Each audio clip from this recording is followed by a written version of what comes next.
คลุ้งลงเคราที่สองเราออกเดินทางแวะแอลถามว่าใครป้าเป็นจะได้ใครใช้ชีวิตให้ช้าเหมือนเวลาไม่มีอยู่จริงมองลำธารที่ไหลไปจะมองให้เห็นใจตัวเองตอนนี้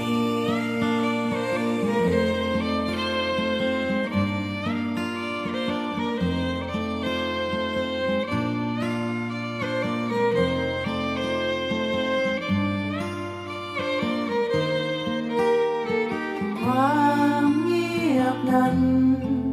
ที่ทำให้ฉันได้ยินเสียงตัวเองหมู่นกที่ร้องบรรเลงเป็นบทเพลงจากป่าเขาเหมือนโลกใบนี้มีเพียงแค่สองเรามีเพียงแค่สองเรา